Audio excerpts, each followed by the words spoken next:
Let's see.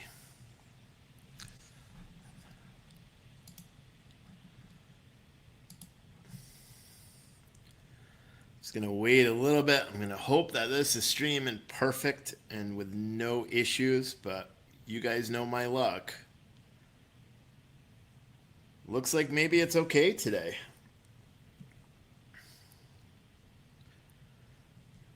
So, if you've never seen my video, I see a couple of you guys are watching it.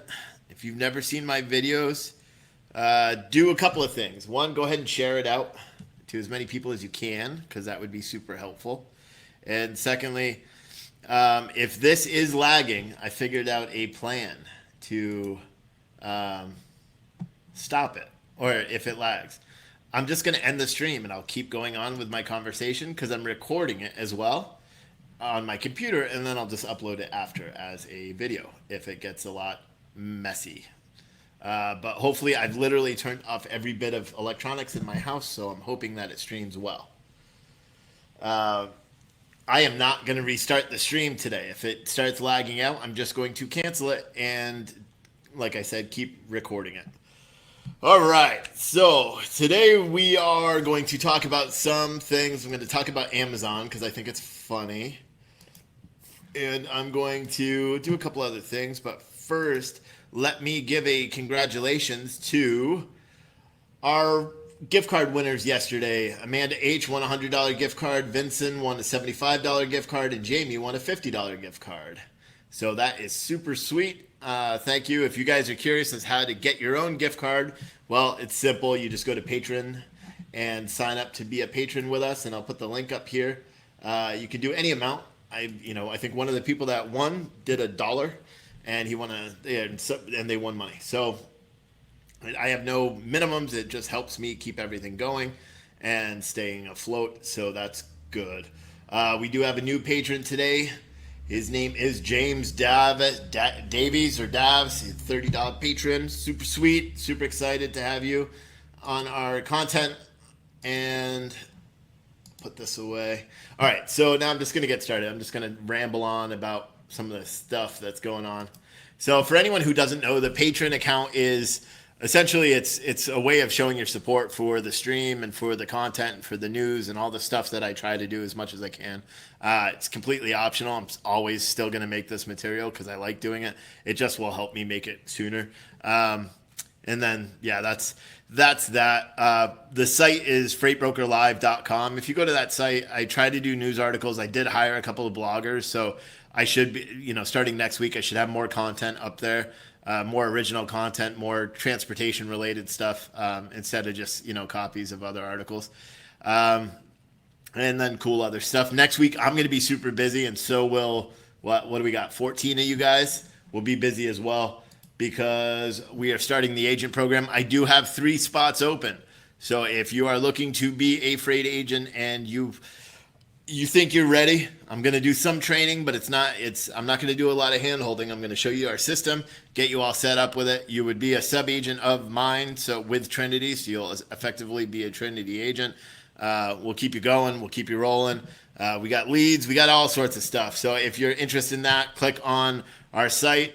Freightbrokerlive.com. In the upper left-hand corner, it says Become a Freight Broker. Click on there, and then you can become a freight broker. And you'll be a freight broker with us. If you sign up today, you can start in the training on Monday.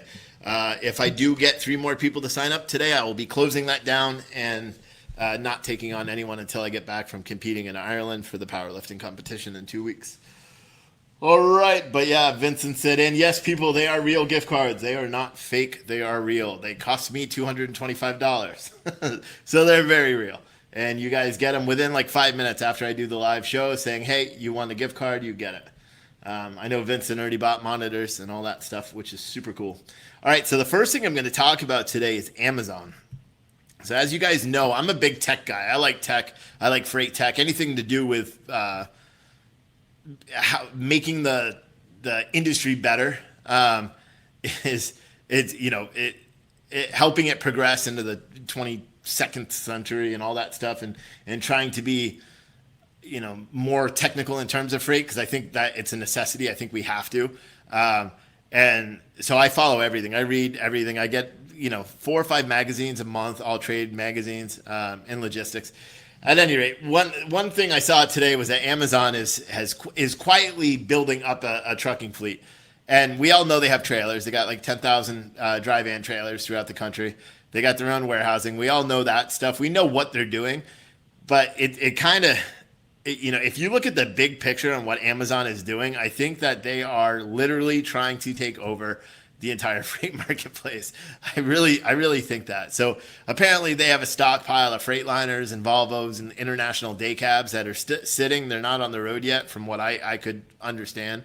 But I'm wondering if they are doing, if they're building up this with their DeCabs, if they're building up the same sort of platform that they built with the final mile deliveries they had. So if you guys don't know the background, I'll give you a quick background on Amazon. So Amazon, in terms of handling their own deliveries, when they started doing their final mile stuff, they contracted it all out to UPS, DHL, United States Postal Service, FedEx, and then independent regional white glove, or not white glove, but independent regional delivery hubs, essentially, that would handle those deliveries.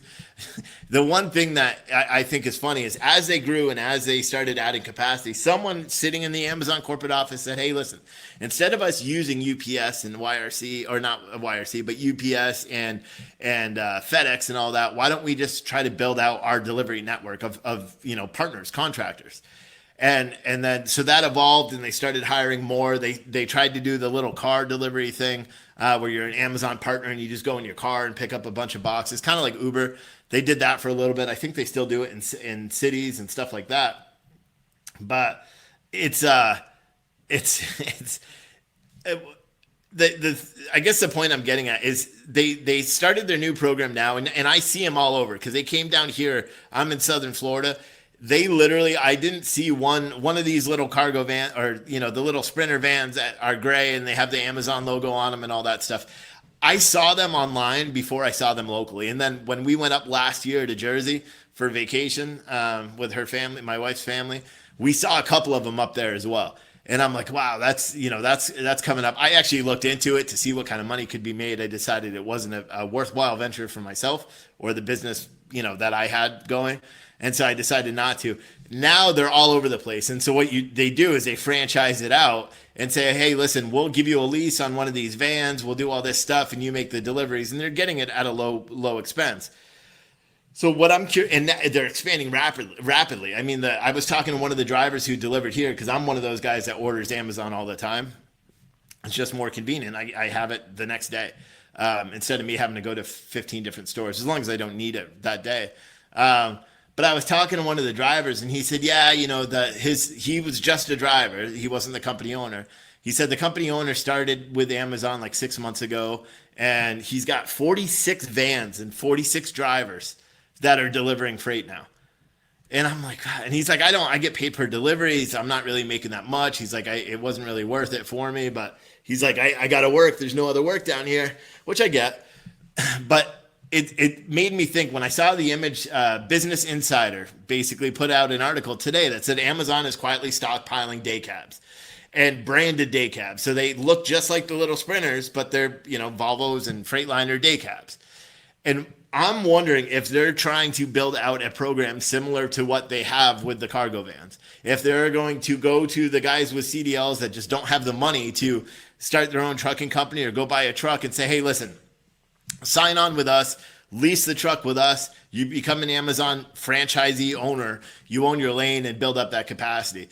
If they do that, then they're not going to need anybody. That's my personal belief. They will be by far the largest transportation provider in the United States within 4 years. I believe that regardless of whatever they do. I mean, they've already bought aircraft. They bought ships. Yeah, I mean, what the one thing that it doesn't make sense to me, and I know our president has talked about it and stuff like that on Amazon. If they were to buy the United States Postal Service, if it was even possible, I don't know how it would. It would be a game changer, because I think even as it goes now, the natural progression, I mentioned this in the video the other day, the natural progression for Amazon, at least the final mile guys, is to when they have downtime, use those vans to do package deliveries and pickups and stuff. They already have the software, they already have the tech, they already have the capabilities. Once they get that service reach, the capacity that everyone talks about, and they're going to expand to that. They're going to expand into the UPS and FedEx realm. You know, they've already got dozens of big cargo planes out there. I think they're building a big airship or airstrip somewhere. I think it's right where the UPS one is in Kentucky. I think they're building one right there. I guarantee if they can get that freight marketplace and everything that they're building up, if they can get that built up, they will be the biggest transportation provider in the United States. Will it affect everybody? No. But I think they will be a conglomerate. They will be a force to be reckoned with because everyone else is rushing to build these marketplaces. You know, I think I wrote an article yesterday, actually I did, about Truckstop and Snyder. Snyder is now offering Book It Now loads on Truckstop. And kind of as a pilot, and now Truckstop has made that available to other brokers. I don't know the cost. I didn't really get too much information on it. But I know on the press release I saw from Truckstop said if any other brokers or transportation third-party transportation companies are looking to offer a Book It Now solution right on the Truckstop app, contact them and they'll do it. I mean, that is the way the market's going. And I saw one person, Dalton, who's always on my comments and stuff like that. He said it probably won't work out really well. You know, that carriers aren't going to do it. There's no bid. That will probably be the natural progression in the loads, just like JB Hunt 360 and a lot of those other companies that are doing those bid outs, where if they offer a rate, I know myself when I drove truck, and I know the people I dispatch for, oftentimes they'll just grab the loads. You know what I mean? As long as the load's comparable to where they go, you don't have to argue with anybody. You're not dealing with brokers on the phone. Everything's auto tracked. There's so many benefits to just booking right online and not having, and there's benefits for a carrier too, or for a broker as well. You know, I know I'm a broker, so most of the stuff I talk about is all broker related, but you know, from a carrier perspective, it's super easy to book freight if all the information's right in front of you. You know what I mean? And that's one of the reasons why I firmly believe that Amazon, if they keep going at the forward progression they're going to have, and there's nothing put in place to stop that progression, you know, because right now they don't have any competition. There is no company out there that is bigger than Amazon, has the buying power that Amazon does in the transportation realm. You know what I mean? And they've launched the Amazon Relay thing up north, and they did that because they had all this abundance of capacity. They got 10,000 trailers across the United States. Half of those trailers are sitting empty every day. So why not use the capacity they have with the trucks and the trailers and all the independent owner operators that are out there running around doing drop trailers and pickup trailers, and start utilizing their trailers to service those customers as well. And it's just and they're working on it on the same premise. When there's articles when that came out that said that they work at cost. The reason they work at cost is because once they get that market, they're going to raise the rates. The goal, and I did the same thing when I sold LTL. I would walk into a place and I would put the rates as low as I possibly could, undercutting everybody. And then within 30 days, 60 days, 90 days, I would inflate that rate up. So at some point, I would start at like 10% profit margins on LTL, which anyone who does LTL, you know that's a bad rate. I would start at 10%. Within 90 days, I'm at 35, 40%. And the customer does realize it. Sometimes they'd call me on it, but usually they just figure it's a cost of doing business. I came in low to get the business and I raised up the rates. You know, it's the same thing that Amazon is doing. They're coming in and they offer that. And I'm really curious. I would love to get one of them on the phone and do an interview with someone to find out how the Amazon, like how it's doing, how the freight brokerage marketplace up in the Northeast is going, or if any brokers are watching this and you have an insight into, has it affected your business? You know, because I know when they came out with it in May or whenever they came out, everyone started panicking. All brokers are like, oh, we're done. Yep, Amazon's taking over. Auto brokerage, they're moving shit at cost. We're never going to be able to compete. I said, don't worry about it. It's so far away. It's not in the near future. You know, but I wonder how they're doing. I wonder what kind of capacity they have, how the drop trailer programs that they had are going. I wonder what it's like now, because I don't use Amazon. I'm not dispatching anybody, or I don't dispatch at all. But I used to dispatch people that did Amazon, so I saw their rates. Even though everyone complained about their rates were still fairly decent. The drivers were making money, and that's why it was decent. But But I don't. That's my tangent. I really think that Amazon will be one of the largest freight brokers in the United States. And I got to stop saying freight broker. They'll be one of the largest transportation providers in the United States, whether it's with their own assets or not. Because I think the goal for Amazon is to keep everything in house. I think that's a goal. I think that'll be the next step. You guys mark my words. Is Amazon is going to release some sort of independent contractor position where you can lease their trucks from them, just like you can with the Sprinter vans with Amazon, where you get a lease. They just worked it out with a finance company, so they're effectively backing it and allowing a company to go in there with very little revenue. Because they say, oh, you need to have $10,000. It's a franchise $10,000 agreement. You don't need that. That's what they consider your operating cost to actually get started. Doing their little shuttle deliveries. From what I understand, it's the drivers aren't making that much money because there's not that much money in each one. But if a company is generating, $100 in profit per day per truck, it doesn't seem like it's a lot. But when you multiply that by 40, 50 trucks or Sprinter vans, it makes sense, and it makes from a business owner perspective, especially if pretty much all the expenses of the truck, the lease and all that, no out-of-pocket cost to get it, why not? And I guarantee, I really firmly believe that that's what Amazon is going to do with all these DeCabs. And they're going to target it up in the Northeast if they haven't already. When that Christmas rush starts coming, they're going to start putting out there that, hey, listen, you're a CDL driver. How would you like to be your own business owner? People use that. Recruiters use that all the time with the lease ops. The lease opportunities that are out there. How, be your own boss, start your own trucking company, do that. Well, if Amazon does that, it's a game changer. If we start seeing Amazon DeCabs running around the country, that's when all freight brokers, that's when all trucking companies, that's when you guys need to start worrying, especially the guys that are running those local lanes. That's it's gonna happen. Do I know when it's gonna happen? No. Someone asked me a while ago if I think that the little brokers are going to go out of business, if I think that all that Uberization of freight is going to affect the little broker. And I would always say no, like I don't necessarily think it's going to. Not in the short term. I think brokers have to advance. And so if you're not being technical, you have to start being technical and start, finding ways to get with the times in terms of booking freight.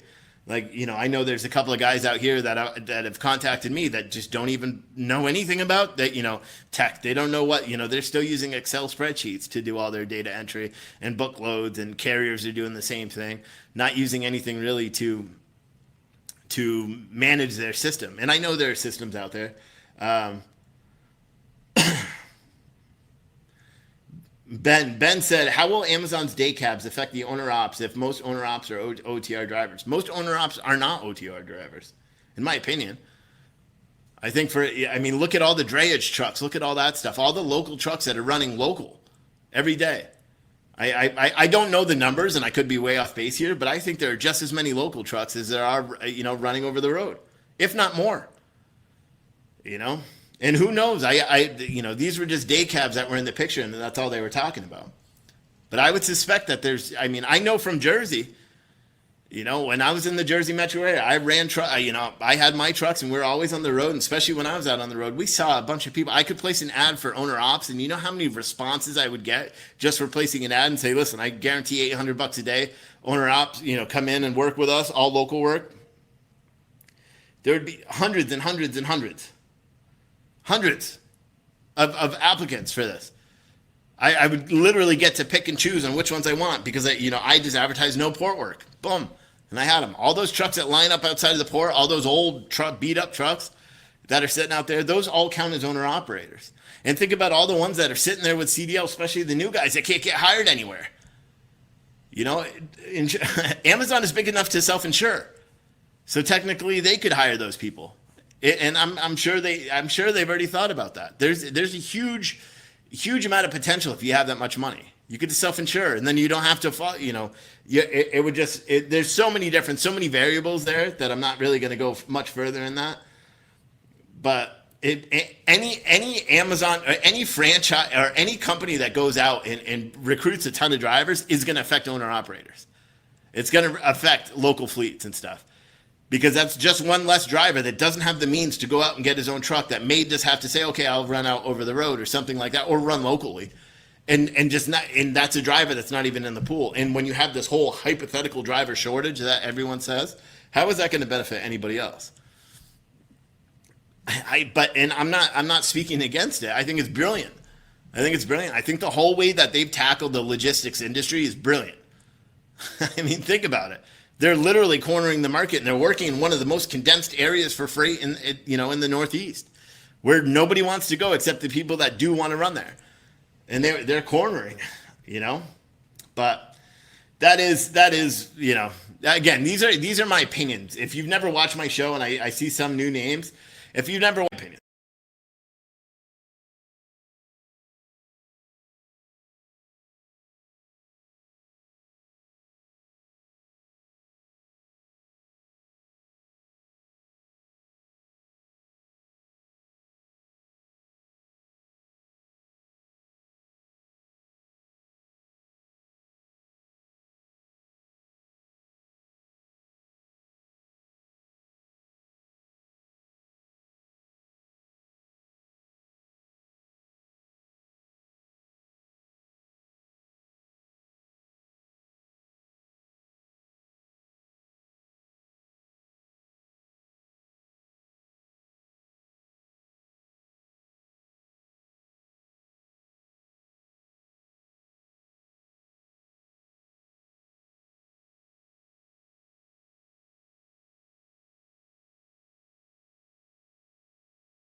Well, is it back or no?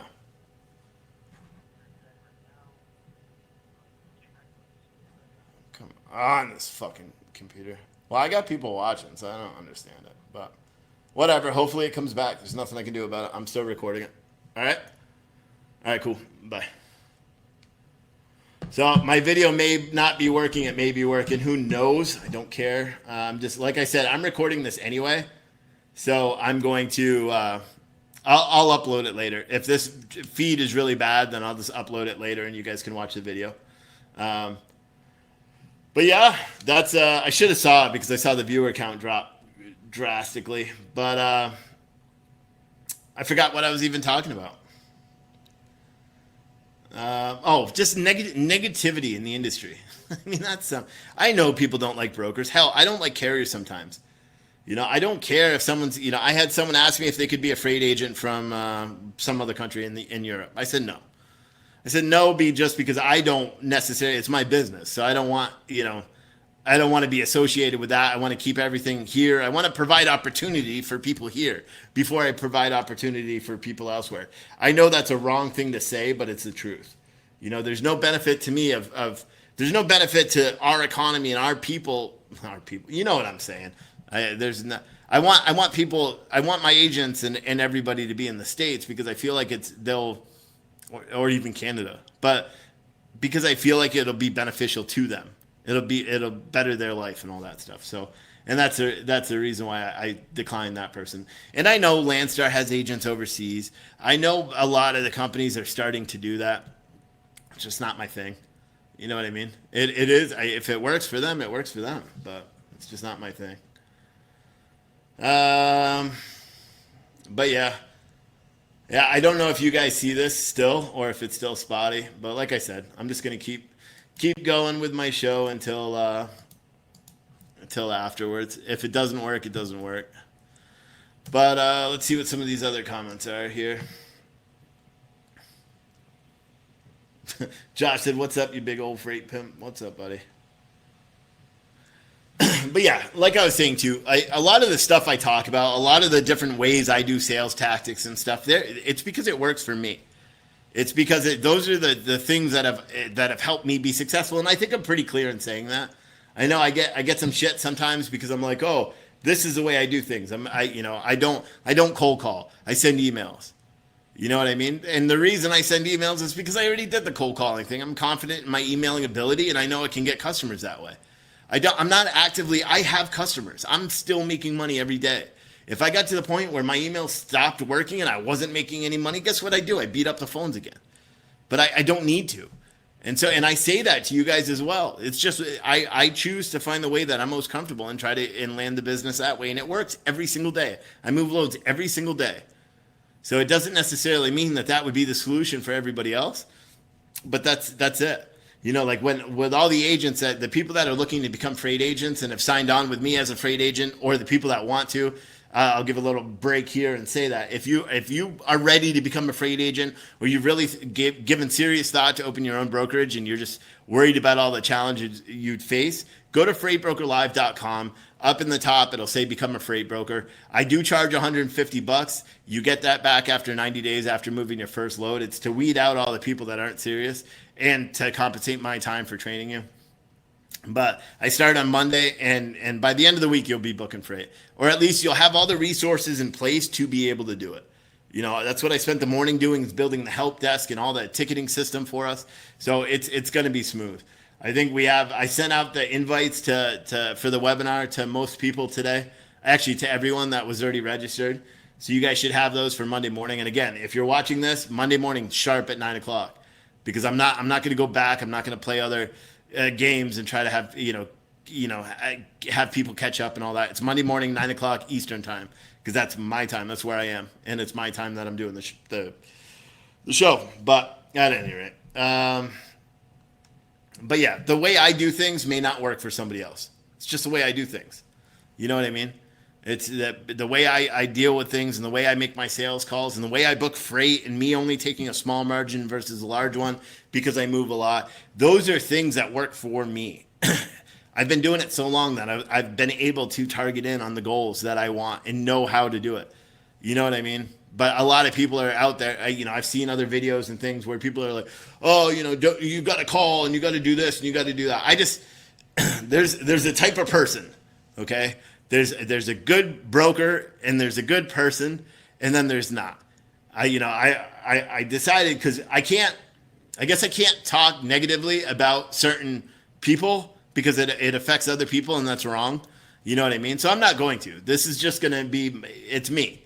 And I expect the same resolve from everybody else. I'll keep my name. I'll keep everyone else's name that's in this industry as a trainer out of my mouth. They just do the same. And the reason I'm doing that is because I don't want it to affect anybody else that likes, watching my videos or likes watching my shows or chooses to comment. I don't want it to affect anybody.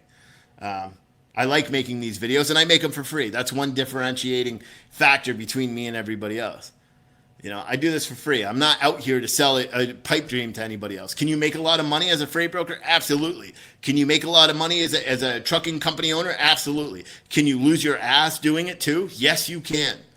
And half of you know that already, and the other half will find out, and then another half will find out later, because that's just how it is. There's 90% of companies, but both brokerages and trucking companies fail. And the reason they fail is because they just don't know what they're doing yet. They don't know. Now, you can go to boot camps, you can watch my videos, you can watch YouTube, you can find out all the same shit that you learn in any boot camps already out there online. Or any freight broker program is already out there online. They're just finding a different way to package it and sell it to you. And that's the difference. We're not sponsor light. We are sponsor light, meaning I don't do the big referral thing. My dad is a referring partner to me. Ring Central is a referring partner to me. OTR is a referring partner to me, and Keep Trucking is a referring partner to me. Those are the only referring partners that I have. I do have some advertising and stuff like that. That's, on a case-by-case basis. The way I live, the way I pay for my living and be able to make these videos is I am a freight broker. That is what I do for a living. That's what I like to do for now, until I get tired of it. Because I need a break just like anyone else. I had a week, where I moved like 4 loads for the entire week just because I was just not feeling it. Granted, they were high loads, and I made $1,000 in commission, but no, I didn't, Dalton. I'll look at that.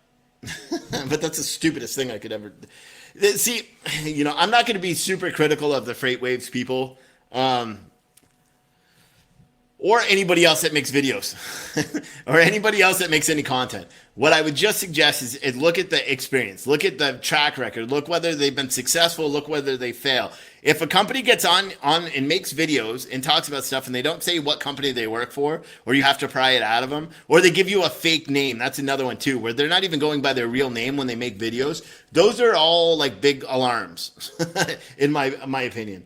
I don't know, Dalton said, did I see an article about Freightwaves advising shippers to go direct to carriers and cut up brokers out to balance the market and prevent these trucking companies from going out of business? I didn't see an article that says that. I'd be interested in reading it, but that is kind of common sense. Trucking companies need to go out and need to go get direct business. They have to. It's economics. They have to. You have to go out and get direct business. You can't always rely on somebody else. Because when a broker folds, so does a carrier uses. Look at the trucking companies that are closing. The big trucking companies. We're not talking about the mom and pops that are closing every single day. We only talk about the companies that have 200, 300, 400, 500 trucks or more. Those are the ones we're addressing.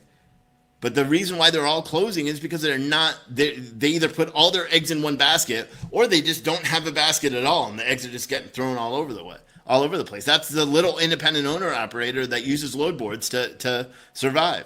You can't do that. But it's very hard to go out and get direct shippers if you only have one truck and you prefer to run over the road. Because how are you going to go and maintain a stable relationship with a shipper? It's going to be too hard for you to do. Because you're going to say, hey, listen, I'll be back in a day. Run from coast to coast. You're only going to pick up 2 or 3 loads for that customer a month. What if they need more shipments? So that becomes a balancing act of trying to get business and not, I've had some of my guys that I've dispatched for previously super successful at it. But, I had one that I dispatched for a year or so, and now I'm good friends with him. He sold his truck. He sold his trailer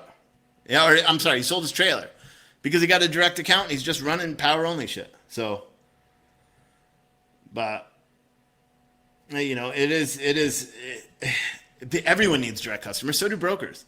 I saw an article, I saw a post the other day that said, what's with the new brokers going out and trying to solicit business from other brokers? I can't say that I know of any new brokerage that's doing that. I could say that new guys at TQL and stuff, that's the first easiest sales lead for them. Because they know, just like everyone else, it's hard for a new broker to cover freight right now. Because the rates are shit, because they don't have any credit, because carriers need money so bad, they're not giving credit to anybody. So if factoring doesn't approve it, guess what? That broker's not moving a load unless he pays for it in advance. So if a broker from TQL calls and says, hey, listen, I can move the load cheaper than you got for a rate and I'll give you a credit line, of course the broker's going to do it. And it's perfectly legal. It's called co-brokering. Perfectly legal. So I understand why those big guys are doing it. They're also doing it to save business themselves. Do you think TQL is getting rich off brokerages? No, they're not. But they do it because it's a market and it's a resource that they can do it. I see it all the time in my group online. TQL agents asking brokers if they need help shipping freight. I usually try to just boot them as soon as I see it. Not because I don't like TQL, because that's not what the purpose of my groups are. I have the trucker load board and flatbed freight load board. Those are load board pages. That's what I try to keep it at. The only one who's allowed to spam those pages is me. That's it. Nobody else. And I try to monitor it as much as I can, but I'm busy. All right, let's see some of this stuff, some of these questions here. Nate said he's worried all of his trucker friends will hate me and poop in my coffee once I start brokering. Okay. You'll be fine because you'll be giving them loads. Jeff said, I'll be starting as an agent on the 16th. Sign on with a big company, and they are flying into training me. Looking forward to it. Would like to say thank you. You do a great job, and I've learned a lot from you. Yeah, no problem, buddy. That's why I make these videos. You know, that's the reason why I make them, because people benefit. Or you don't. You may just watch them because you just, you know, like that Steven guy says, he likes looking at my muscles. I don't care. That's fine. Watch a video, find entertainment in it, or you don't. You know, I'm a no bullshit kind of guy. So if I see something that I don't like, I'm going to address it. And I may give a little disclaimer from now on. And if I decide to target something or someone that that says something, I may just say, listen, if you're associated with this person in any way, just don't comment on this video, or you know, just because these are my opinions. There's nothing wrong with stating an opinion. Shit, half the time I wasn't even that critical. Yeah. At any rate, I'll drop that. Ben said, if you know your lanes well, you can dictate to a customer really well, or dedicate to a customer really well. Yeah, you can. I mean, it all depends. You could.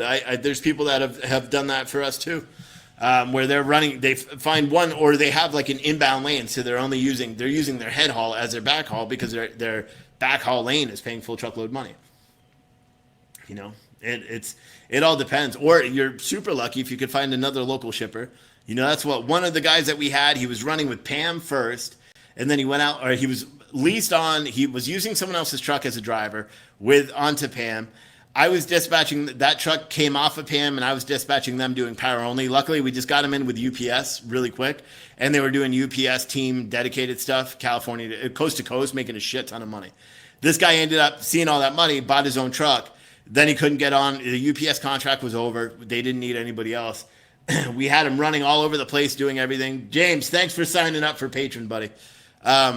We had him running stuff, and then he eventually found he back solicited. So this goes to one of the other questions. He picked up a load for somebody, and it's kind of weird because he picked up a load for one broker from one point to one point, dropped really close to his house, like 30 miles from his house. So when he went to the delivery, he said, listen, if you ever get these again, just call me directly. I explained to him that the broker could flip out on him essentially and try to go after him for the contract. He said, no problem. He's like, I don't care, let him do it. He didn't give a shit. And it was fine. He ended up getting that work dedicated and made more money because the broker was putting on like $150 on the 700-mile run. So he ended up getting like $850 for that little 200-mile run every single day. And he would, most of the time, because he was running relatively local, he would get one pickup, one drop off, and pick up a return load coming back. And what he ended up doing is after about a month doing that, sometimes he'd deadhead home. He didn't care because he knew he had dedicated freight. He eventually got a backhaul that was going 20 minutes away from his delivery. So it was a pickup, essentially a round trip load with, roughly 40 miles of deadhead in between pickup and delivery. He wasn't making like a super huge amount of money. But he was making enough. Like the backhaul, I think, was only paying $400. So, he was making, essentially, it worked out to be right around $1,000 a day for the guy. And so he's happy. And he's still doing it too. So, all right, what do we got here? So, Nate, you said you're curious at how brokers handle shippers poaching. You can't do shit. The only thing you could do is go after the carrier, and I have no experience doing that. Any shipper I've ever lost to a carrier wasn't a big enough deal for me to try to go after. And I don't even know how I'd do it. I sue them for breach of contract is the only way you could do it. And usually it's all outlined in your contract, and you would win. It's a breach of contract. But you're going to lose a customer anyway, so who the fuck cares? You know what I mean? That's my opinion. Again, other people may say, no, you sue the shit out of them, you're going to get all your money back. Well, they're going to have to pay 50% of whatever they booked. It's lawsuit stuff. I'm not a lawyer. I've never gone after anybody, nor have I backsolicited. When I had my own trucks, I would be super honest with the brokers because the brokers were my customer. This goes to what someone else said the other day. A broker is when I had my trucks, a broker was my customer, and the shippers were as well. But I treated my customers all the same, give them the respect they deserved. If they were an ass to me, I treated them like an ass. But I had customers call me direct, and if that broker had a good relationship with carriers, then I would, or with that customer, I'd call the broker back and say, hey, listen, so-and-so called me for a load. Do you care? And oftentimes they'd even say, no, go work direct. And I'd say, can you put it in writing? And they're like, absolutely. And send me an email. Or they'd say, hey, listen, can I put $25 on it and send it to you? And I'd say, absolutely. And then there was another way around it where we would deliver on our own bill of ladings. That was one trick that I learned. That's a surefire way for us to get business. And we would just deliver everything on our own bills of lading. If we had another, and think about it, brokers do the same thing. Brokers will send you bills of lading all the time and say, oh, use our bill, or blind bills.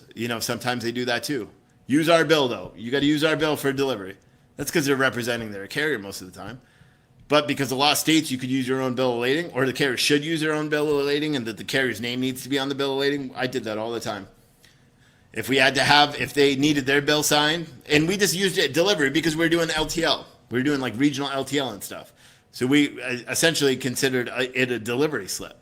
So we had that stapled to their bill of lading. They had to sign our delivery slip and sign the bill of lading, and they could make a copy if they wanted. We didn't even offer to give them a copy.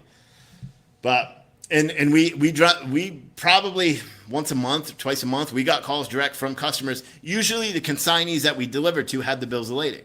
And oftentimes those weren't even the customer. So we were able to get that business from them. But and when it comes down to that, we wouldn't call the broker. We don't know who they are. If it was a shipper, occasionally we would. But most of the time it was a consignee, because they're the ones who are getting our delivery slip that has our information all over it. The shipper's not getting a copy of it because they're the ones giving us their bill of lading. But that's just one tool that I used in order to try to drum up some business. And it also worked too, because we'd have our web address on there. That's why I'm a big branding guy and believe that branding is very important, because we'd have our web address on there. They go to our website and they see all the other services. You know what I mean? And that's how I ended up launching the first freight forwarding company I ever built, because we needed a way to get that business out there and move other freight that didn't necessarily fit on our trucks, or that was just going way beyond where we serviced. And that's why we started the freight forwarding company, was to expand off of that.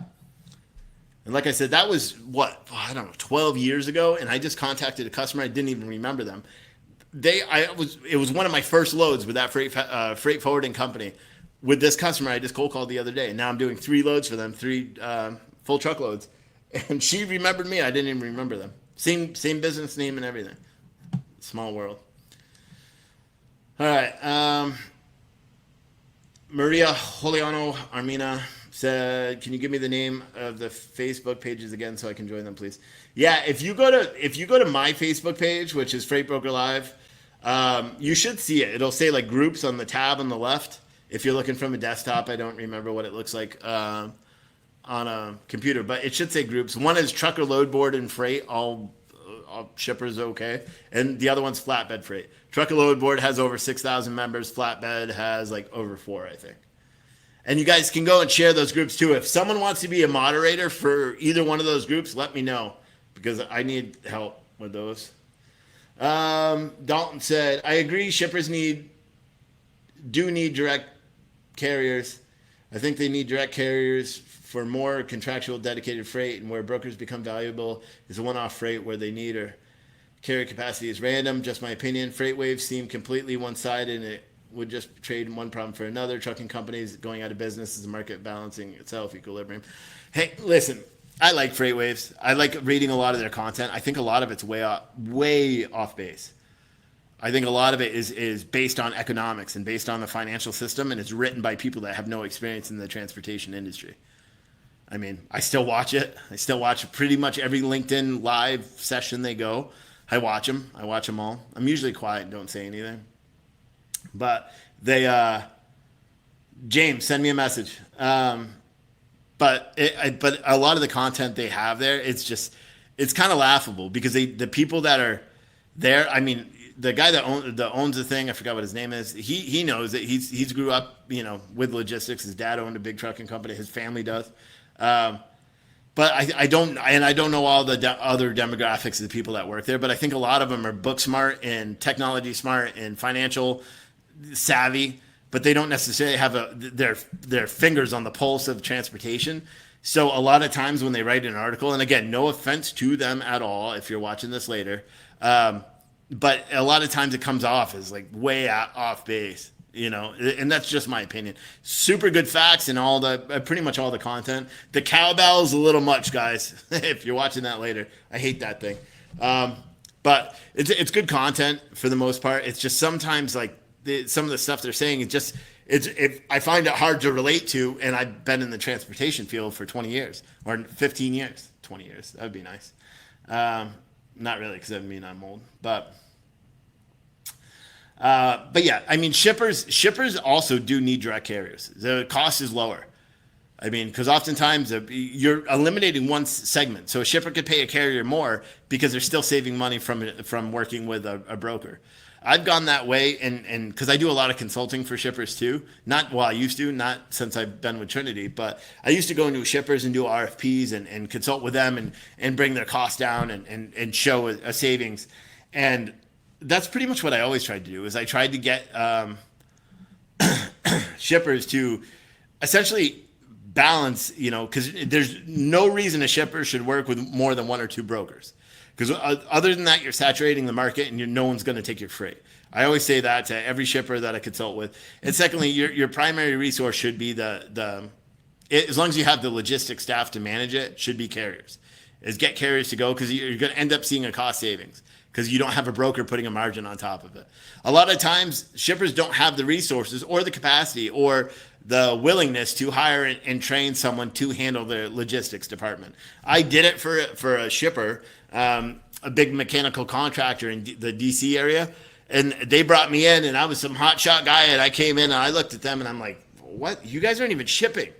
I'm like, I'm used to moving 20, 30, 40 shipments a day. You guys are moving 2 or 3 a week and looking to save money. I'm like, I could save you money in a day. Like, easy, just go to a different provider, And that's what they did. And then I outworked myself very quickly because it became nothing for me to do. And I sat there doing this all day long, But all right, let's see what some of these other questions are. Dalton said, how would you confirm that you were back solicited? The customer outright tell you, stand outside the shipper and watch them to come back? LOL, I don't get it. Customers will tell you. Carriers will tell you. That's the only way you're going to find out. Is if because for example, say I'm moving 100 loads a day or 100 loads a week for a particular customer or 100 a month. If it starts going down, I'm eventually going to say, listen, what's up? I had great volume with you before and now I'm not shipping. Who are you shipping with? Can you, or sometimes you'll see it in email blasts. If they send out lists for quotes or requests for quotes, you'll see the carriers in the email. Those are all things. But again, I've never heard of anyone successfully going after anyone for a back solicitation. Does it happen? Sure. I don't know it, and I don't know the example. Hold on, guys. But I mean, I don't know. So I mean, that's how they would find out. They would find out because you're not moving anything for them, so you're doing your own due diligence to try to figure out why you're not moving anything anymore. That's the only way you're going to find out. Or if the customer tells you. Or you call the carrier and the carrier says, nah, I'm pulling a freight for, so-and-so. And it's a load you did. But ultimately, if I can't even my large customers, if they were going direct with a carrier, I think I'd just drop them. I don't think I would ever go after them. You know what I mean? I guess it could depend. If I'm, making millions and millions off of them a year, then maybe it would be a big enough deal. But for the carriers that are taking my freight and stuff like that, it's that I don't have to worry about them. You know what I mean? I just don't have to worry about it. It's not, they don't have the capacity to cover what I do. But what else we got? We got any other questions, boys and girls? I'll go through my spiel again. So if you guys haven't signed up for my freight broker agent, sub-agent extraordinaire thing, so basically, if you're ready to become an agent and you just don't have the resources to do it yourself, you don't have a bunch of money to go buy the bond, or you're just a little bit nervous about being a new broker, I am taking on sub-agents. Pretty much everything's in place. All you have to do is go to freightbrokerlive.com. On the upper left-hand corner, it'll say freight broker agent sign up or sub-agent sign up. Click on that, fill it out. I do charge $150. That's just to make sure you're serious. You get it back 90 days after you move your first load. We're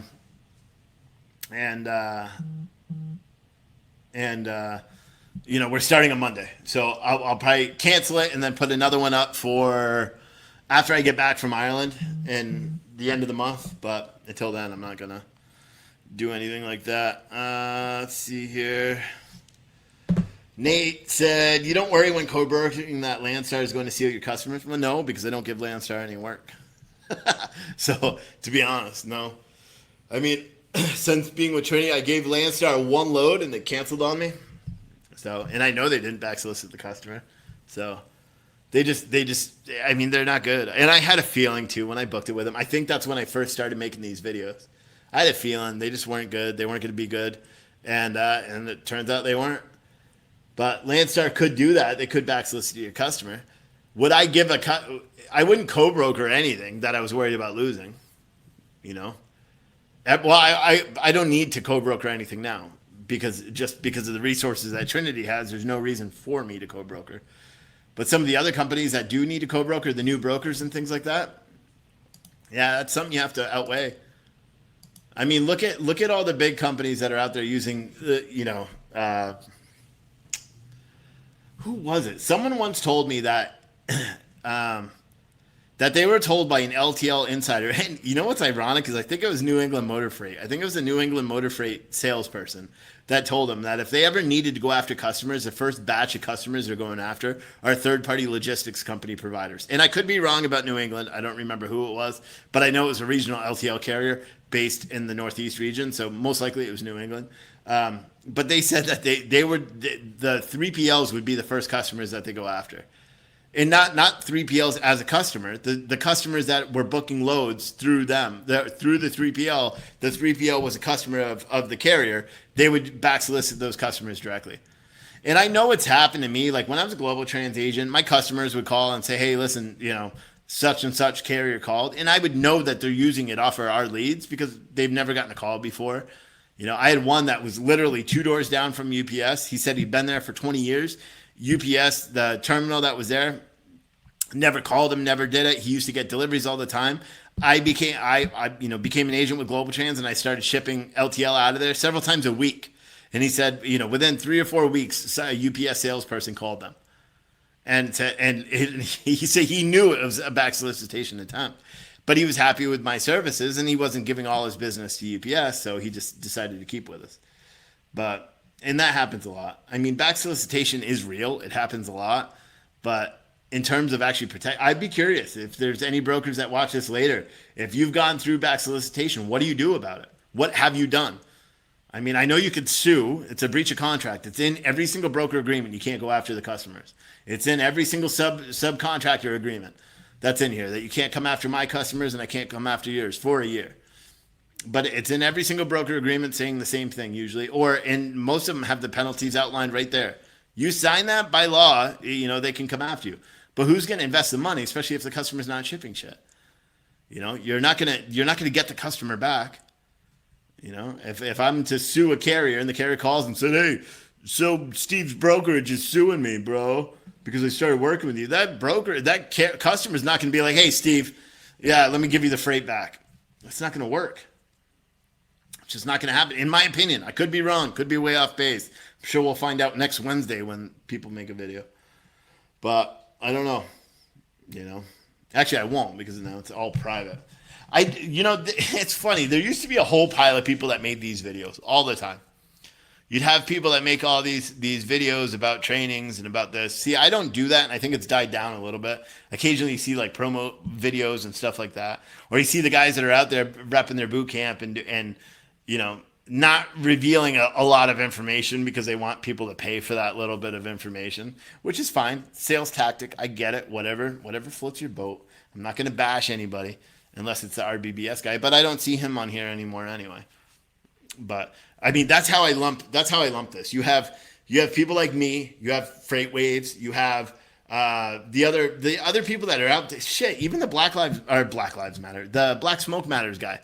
I mean, they're providing knowledge, whether some of it's bullshit and they're speaking out their ass, but sometimes you get a video on there that's good and is concrete and they're saying good stuff and it's very relevant to what's going on. That's another thing. Ray Martinez is gone. Well, at the end of this month, I think.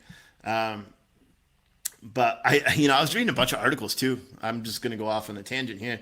That I didn't realize that there's never been maybe I'm wrong here, but I don't think there's ever been an FMCSA director or secretary that's ever had a CDL.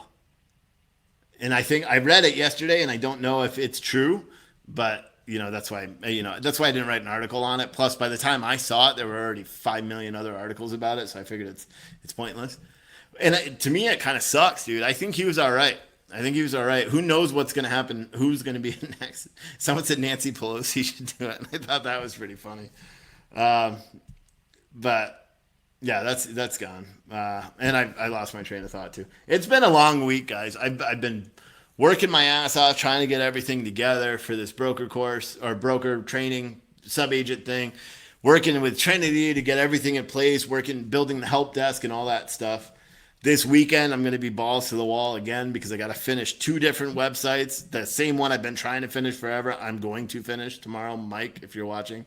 And then I got to build James's website. But his is pretty easy. I could probably do it on Sunday. And then I need to finish everything. And then training starts on Monday for the new sub-agents.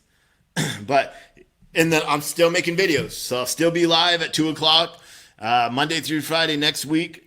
Probably the Monday and then maybe even Tuesday. It depends what time my in-laws get in on Tuesday or Wednesday, whenever. And then I'm going to Ireland, so I will not be making any videos there. I found out all the people, they put up the bodybuilding. They put up the weightlifting roster. So I'm competing against a bunch of people from the States here, a couple of Canadians, an Iranian guy, and a couple of Irish people, and a Australian guy. So there's a bunch of people, but I looked up all their records. So I still think I got it. I'm only deadlifting, by the way. I'm not doing anything else. So I'd get my ass beat on. Like one guy was squatting 900 pounds. I'm like, okay, that's not me. So, but deadlift, I got an elite deadlift apparently. So it opens up a lot of other competitions and things I can do being an elite powerlifter now, or classified as an elite powerlifter. Battle Royale. No, so I'm only deadlifting. So the way powerlifting works, this is going to go off on a tangent. They have multiple levels. And I only do raw, so I don't use the wraps on my legs, and I don't use any suits or anything like that. So that's called raw. Classic raw is where you use wraps on your legs. And I may just do that just to grab the state records here in Florida, or even the national records because they're pretty low. Because the squat's high, but I could get a national deadlift record if I beat 650 on a deadlift while using wraps for the squat. So it's kind of silly. But I compete at raw, drug tested raw. So because I don't do any steroids or anything, I'm drug free, always have been. And so I do drug tested raw. But because I didn't qualify for squat or bench, and even if I did, I would probably back out of bench because my back, which is ironic, I'm going to deadlift, which is back and legs. But my back is sore still from the competition, and I got a pulled groin, so I cannot squat worth of shit right now. But so I'm only deadlifting, so that's all I was paying attention to. Like if I was doing a complete lift, then yeah, I wouldn't do good. But I got a feeling I'll be coming home with a gold from the Worlds and a new state record, maybe not national too. That's the goal. But all right, what else we got here? Yeah, so I guess that's all the questions. So again, if you haven't signed up for Patron, sign up for Patron. It helps me. You can do $1 a month. You can do whatever amount you want. If you do it, I think there's 2 different tiers, $15 and $30 a month. You get all sorts of cool shit with those. You get a mug, you get a T-shirt. The T-shirt I'm having a buddy design, and you'll get new T-shirts every couple of months, new mugs every couple of months, coffee mugs. Because if you're a broker, you drink a lot of coffee all the time, or soda. Like that's me. I drink 3 cups of coffee in the morning, and then I drink soda. Plus, can't forget the old gallon of water every day, or more. But yeah, I think that's about it. This weekend I will not be making any videos. If you are looking, or if you haven't decided to pull the trigger yet on becoming a freight agent with me, do it. Sign up, because I want to have a couple more people, so it's a full group. And then I want you guys cranking in the business, because I've made a couple other decisions too, which I'll say on Monday. Is I'm going to be switching up the way I do things in terms of my business, because I'm going to become more operations for you guys, and all the sales and stuff. I think I'm just going to relay those down to people in order of who needs a new customer or something like that. But yeah, so anyone that's looking to become a freight agent, I don't care if you have a brokerage, you cannot move freight. You will sign something saying it only comes through us. So just keep that in mind, guys. And you'll be tracked, so you can't like steal my customers or anything like that. But all right, well, I'm gonna end this right now. Look at that. It's exactly an hour. See you guys later. Bye.